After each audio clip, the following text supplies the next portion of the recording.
Welcome, gold fever fanatics. We're deep into the gold rush season, and it's been a wild ride.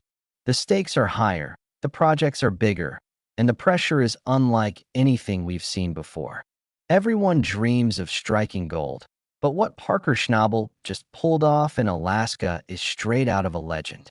This isn't about stumbling across a shiny nugget or a lucky speck. It's about tapping into a vein so rich it's practically a golden river.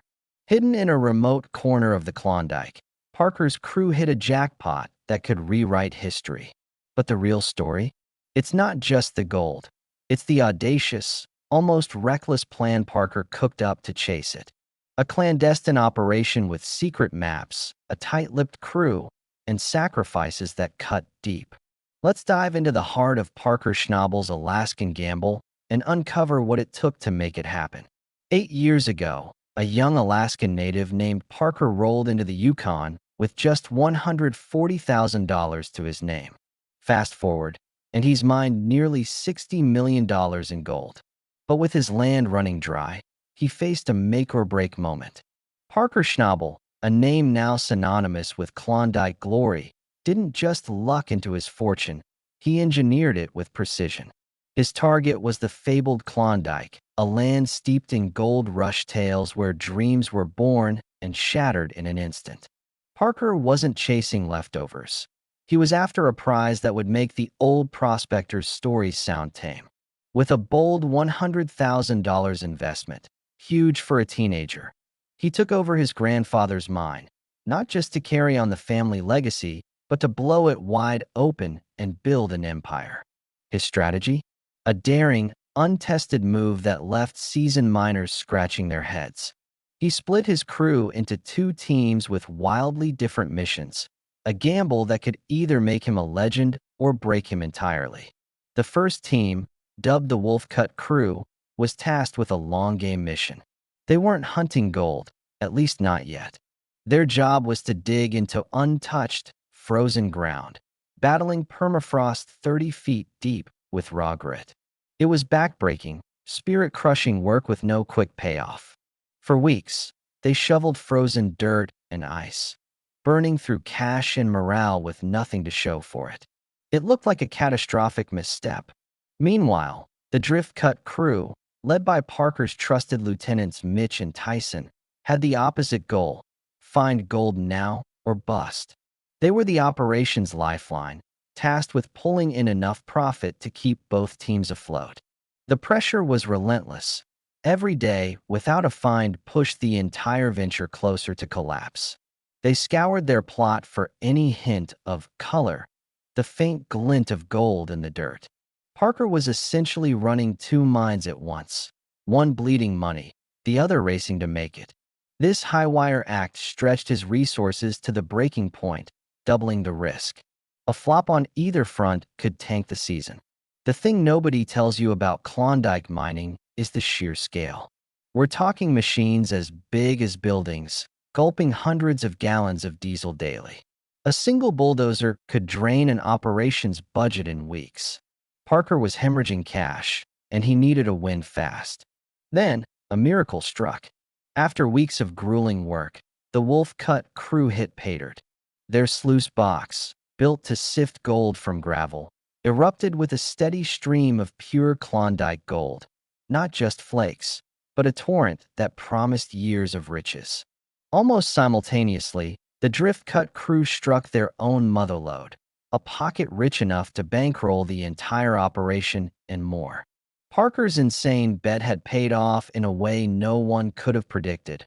One team secured the present, the other the future. But guarding this treasure demanded an even gutsier move. With gold pouring in from two sites, Parker faced a problem most miners only dream of: too much gold to handle. His outdated wash plant, a creaky holdover from another era, couldn't keep up, breaking down constantly and losing precious gold dust. He needed a beast of a machine, so he invested millions in Mighty Big Red, a cutting-edge wash plant capable of processing massive amounts of dirt per hour.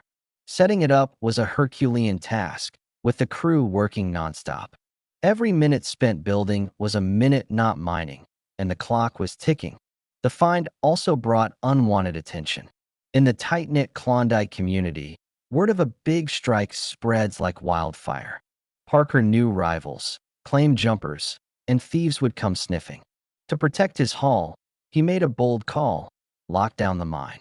He sealed off roads, turning his operation into a fortress. This let his crew work without fear of sabotage, but it fueled rumors. What was Parker hiding? Had he unearthed the richest vein of his career? The secrecy only amplified his legend. Here's a fun fact. A 5-gallon bucket of gold dust and nuggets weighs over 200 pounds, making it nearly impossible to steal in bulk without getting caught. But even in his fortified mine, trouble loomed. Technology can betray you. During their first big cleanup with Mighty Big Red, the crew hit a snag. Their industrial scale was misreading weights because gold is measured in troy ounces, not standard ones. A small but costly difference when thousands of dollars are at stake. After fixing the scale, which showed a $23,000 haul, another issue struck. A torn screen in Big Red let rocks clog the system, halting everything. Mitch, the crew's ace mechanic, climbed into the machine's guts to weld it shut, a risky fix that ate up time. It was a stark reminder that even a golden empire can teeter on the edge. Once Big Red was back online, the floodgates opened. The first cleanup yielded 51.6 ounces, $90,000 worth of gold. But that was just the warm-up. The second wash plant, Sluicifer, delivered a cleanup for the ages. As the crew panned the final concentrate, they uncovered 360.5 ounces, over 22 pounds of gold, worth nearly $600,000. Hardened miners were left speechless, staring at a haul they'd never seen before. The peak came on a single, unforgettable day when they processed enough dirt for 253.8 ounces, over $820,000 in today's market. This wasn't a lottery win. It was wealth clawed from the earth through sweat and determination. To honor his crew's loyalty, Parker did something epic. He gave each member a $12,000 bonus in raw gold, a tangible piece of their triumph. The science behind this find is mind-blowing. Parker didn't just stumble on gold. He found a pay streak, an ancient riverbed where gold, 19 times denser than water, settled millions of years ago. Glacial meltwater from the last ice age concentrated these riches, and Parker's geological savvy, paired with modern tech, led him to it. This wasn't luck, it was strategy. But as the gold stacked up, so did the scrutiny. With the mine locked down and tales of a historic find swirling, Gold Rush fans started asking, is this real? Some theorized producers plant gold to spice up the drama, but faking multi-hundred-ounce hauls would cost millions and defy the strict regulations governing mining.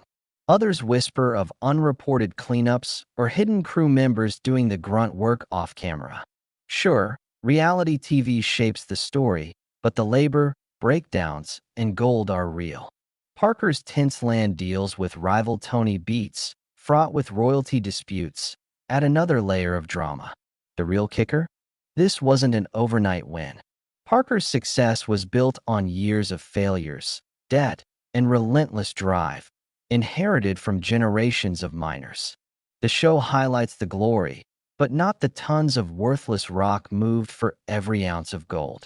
Parker's story isn't just about the find, it's about the grit to get there. Did he crack a repeatable formula, or was this a once-in-a-lifetime strike? Tell us your thoughts below, like, subscribe, and check out the next video on your screen.